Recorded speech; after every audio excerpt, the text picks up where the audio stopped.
নমস্কাৰ আজিৰ এই ভিডিঅ'টোত জানো হওক মেষ ৰাশিৰ ব্যক্তিসকলৰ বাবে জানুৱাৰী 2025 বৰ্ষৰ প্ৰথম মাহটো কেনেকুৱা যাব অ ল দীৰ্ঘ ই এইকেইটা আখৰেৰে যিসকল ব্যক্তিৰ নাম আৰম্ভ হয় তেওঁলোকৰ হৈছে মেষ ৰাশি তো এই ভিডিঅ'টো চাই যদি ভাল লাগে তেতিয়াহ'লে এইকেইটা আখৰেৰে নাম আৰম্ভ হোৱা ব্যক্তিসকলৰ সৈতে ভিডিঅ'টো শ্বেয়াৰ কৰিবলৈ নাপাহৰিব আজিৰ এই ভিডিঅ'টোত আমি স্বাস্থ্য ধন উপাৰ্জন ধন সঞ্চয় চৰকাৰী চাকৰি ব্যৱসায় ভাগ্য পিতা ধৰ্ম বা গুৰুজনৰ ক্ষেত্ৰত কেনেকুৱা হ'ব প্ৰেম প্ৰসংগ বা বৈবাহিক জীৱনত কেনেকুৱা হ'ব সাধাৰণ শিক্ষা উচ্চ শিক্ষা এই সকলোবিলাক দিশ ভালদৰে আলোচনা কৰিম এই ভিডিঅ'টো শেষলৈকে চাই থাকিব আপুনি যদি এতিয়ালৈকে মোৰ চেনেলটো ছাবস্ক্ৰাইব কৰা নাই তেতিয়াহ'লে ছাবস্ক্ৰাইব কৰি ল'ব আৰু ভৱিষ্যতে আপলোড কৰা ভিডিঅ'ৰ নটিফিকেশ্যন পাবৰ বাবে বেল আইকনটো চুই অল চিলেক্ট কৰি দিব প্ৰথমতে জানো হওক আপোনালোকৰ স্বাস্থ্যৰ ক্ষেত্ৰত ৰাশিৰ অধিপতি হৈছে মংগল গ্ৰহটো আৰম্ভণিতে ইয়াতে আছে আৰু ইয়াতে বক্ৰী হৈ আছে মংগল গ্ৰহটো ইয়াতে আপোনালোকৰ 21 জানুৱাৰী তাৰিখলৈকে থাকিব তাৰপিছত আপোনালোকৰ ইয়াতে আহিব মংগল গ্ৰহটো নিচস্থ ৰাশিত গৈ বক্ৰী হোৱাটো আপোনালোকৰ স্বাস্থ্যৰ ৰোগ প্ৰতিৰোধ ক্ষমতাৰ বাবে বৰ এটা ভাল নহ'ল আপোনালোকৰ ৰাশিতে দৃষ্টি দি আছে শনি গ্ৰহটোৰ দৃষ্টি ৰোগৰ স্থানত আছে কেতুৰ স্থিতি শনি গ্ৰহটোৰ দৃষ্টি আৰু কেতুৰ স্থিতি ষষ্ঠ ঘৰত শনি গ্ৰহটোৰ সপ্তম দৃষ্টি পৰি আছে আপোনালোকৰ পাকস্থলীৰ স্থানত এইখিনি সময়ছোৱাত আপোনালোকৰ স্বাস্থ্যজনিত কমপ্লেইন অহাটো কিন্তু স্বাভাৱিক এইখিনি সময়ছোৱাত আপোনালোকৰ পেটৰ কমপ্লেইন বিশেষকৈ গেষ্ট্ৰিকৰ প্ৰব্লেম বা তলপেটৰ বিষ এই ধৰণৰ সমস্যাৰ ক্ষেত্ৰত আপোনালোকে সাৱধান হ'ব লাগিব স্বাস্থ্যজনিত ক্ষেত্ৰত কিছুমান বেমাৰ এনেকুৱা যে আপোনালোকৰ টেবলেট খালে ভাল হয় আকৌ হৈ থাকে এইটো হৈ যায় কেতুৰ কাৰণে কেতু গ্ৰহটোৰ ইয়াতে স্থিতি বহুদিনলৈকে যিহেতু থাকিব আপোনালোকে খুব সাৱধান হৈ চলিব লাগিব এতিয়া জানো হওক উপাৰ্জন আৰু ধন সঞ্চয়ৰ ক্ষেত্ৰত উপাৰ্জনৰ ঘৰৰ মালিক আৰু কৰ্মস্থানৰ মালিক হৈছে শনি গ্ৰহটো আছে আপোনালোকৰ উপাৰ্জনৰ ঘৰতে এইটো ঘৰত পাপগ্ৰহৰ স্থিতি এটা বহুত ভাল এইটো পাপগ্ৰহৰ স্থিতিৰ কাৰণে আপোনালোকে এইখিনি সময়ছোৱাত কষ্ট কৰাটো দেখা যাব আপোনালোকৰ বৃহস্পতি গ্ৰহটোৰ কৰ্মস্থানতো দৃষ্টি দি আছে ত' মই চাকৰি আৰু ব্যৱসায়ৰ ঘৰতো ইয়াতে কভাৰ কৰি দিছোঁ যে আপোনালোকৰ চাকৰিৰ ঘৰৰ মালিক শনি গ্ৰহটো যায় কিনে যিহেতু ইনকাম বা ইচ্ছাপূৰ্তিৰ ঘৰত আছে ইনকামৰ কাৰণে আপোনালোকে শনি গ্ৰহটো ৰিলেটেড বিভাগবিলাকত ভাল ফলাফল পাব পাৰিব কনষ্ট্ৰাকশ্যন বা চিভিল ইঞ্জিনিয়াৰিং ৰিলেটেড কাম যিবিলাক কনষ্ট্ৰাকশ্যন বা শিল বালি ইটা চিমেণ্টৰ ব্যৱসায় যদি কৰি আছে আপোনালোকৰ কাৰণে ভাল ৰিয়েল এষ্টেটৰ যদি ব্যৱসায় কৰি আছে এইটো আপোনালোকৰ কাৰণে ভাল তেল তিল জোতা চেণ্ডেল ফাৰ্ণিচাৰৰ যদি ব্যৱসায় কৰি আছে এইবিলাক ক্ষেত্ৰত আপোনালোকৰ কাৰণে নিশ্চয় ভাল ফল লাভ কৰিবলৈ পাৰিব কিন্তু শনি গ্ৰহটো এটা যিহেতু পাপগ্ৰহ হয় আপোনালোকক কষ্ট বহুত কৰোৱাব এইখিনি সময়ছোৱাত কষ্ট কৰিবলৈ ৰেডি থাকিব লাগিব বৃহস্পতিৰ দৃষ্টি যিহেতু আপোনালোকৰ কৰ্মস্থানত আছে টিচিং লাইন বা বেংকিং ছেক্টৰতো আপোনালোকে সহায় লাভ কৰিব পাৰিব মংগল গ্ৰহটো আৰম্ভণিতে 21 তাৰিখলৈকে ইয়াতে আছে আৰু আপোনালোকৰ ইয়াতে দৃষ্টি দিব 14 তাৰিখৰ পিছত ৰবি গ্ৰহটো আপোনালোকৰ কৰ্মস্থানত সোমাব কৰ্মস্থানত ৰবিৰ স্থিতিয়ে চৰকাৰী ছেক্টৰত ছাকচেছৰ কাৰণে আৰু বৃহস্পতিৰ দৃষ্টিয়ে আপোনালোকৰ জ্ঞানৰ জৰিয়তে কম্পিটিটিভ এক্সাম পাছ কৰাৰ ক্ষেত্ৰতো সহায়ক হ'ব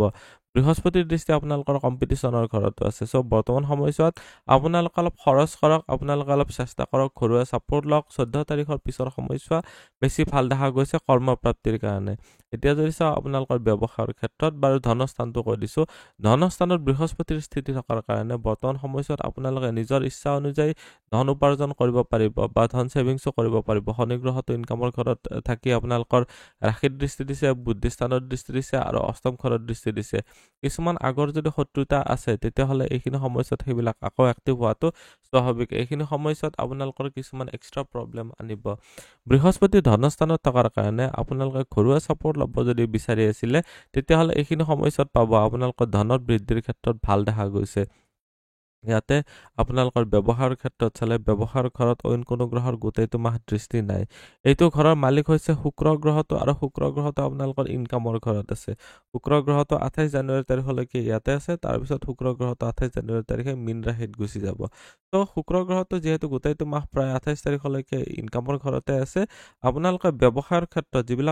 যিবিলাক আপোনালোকৰ কসমেটিক বা আপোনালোকৰ যিবিলাক সুস্বাচ্ছন্দ্যৰ বস্তু হয় ধুনীয়া বস্তু হয় সজোৱা বস্তু হয় লাক্সাৰী কাৰ হয় বা আপোনালোকৰ বিউটি প্ৰডাক্ট বা মিউজিক এণ্টাৰটেইনমেণ্ট টেলিভিছন ৰিলেটেড যিবিলাক সামগ্ৰী হয় বা হেল্থ ছেক্টৰৰ যিবিলাক নাৰ্ছিং ৰিলেটেড বিভাগ এনেকুৱা ক্ষেত্ৰত আপোনালোকে যদি ব্যৱসায় কৰি আছে বা চাকৰি কৰি আছে তেতিয়াহ'লে এইখিনি সময়ছোৱাত প্ৰমোশ্যন বা পদোন্নতিৰো যোগ বনাইছে এতিয়া জানো আপোনালোকৰ ভাগ্য পিতা ধৰ্ম বা গুৰুজনৰ ক্ষেত্ৰত কেনেকুৱা হ'ব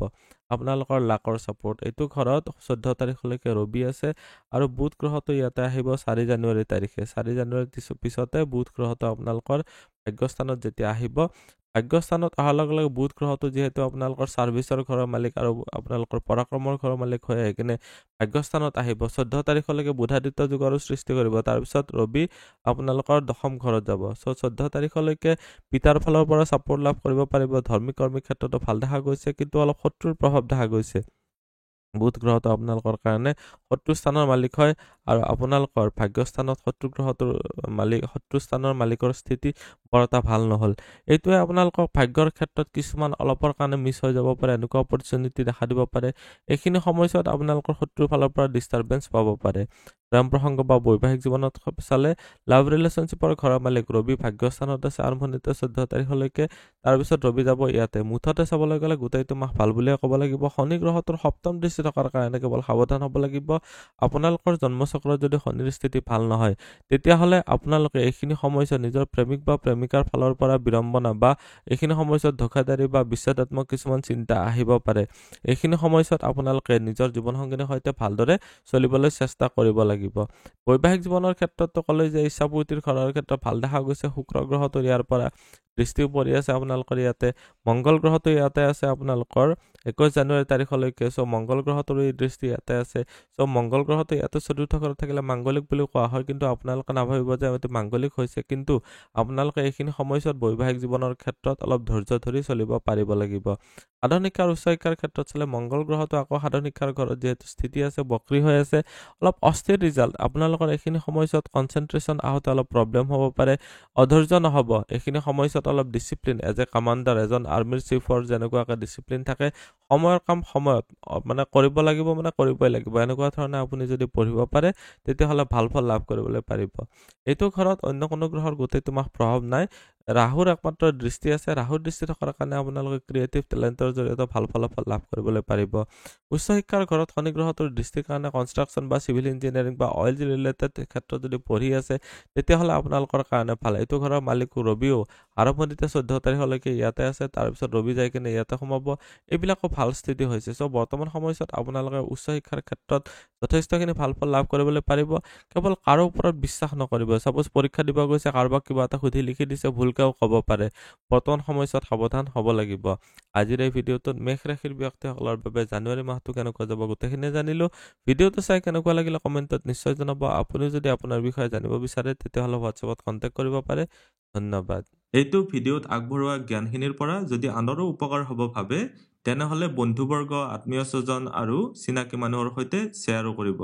আপোনালোকে নেক্সট ভিডিঅ' কিহৰ ওপৰত চাব বিচাৰে কমেণ্টত জনাব ধন্যবাদ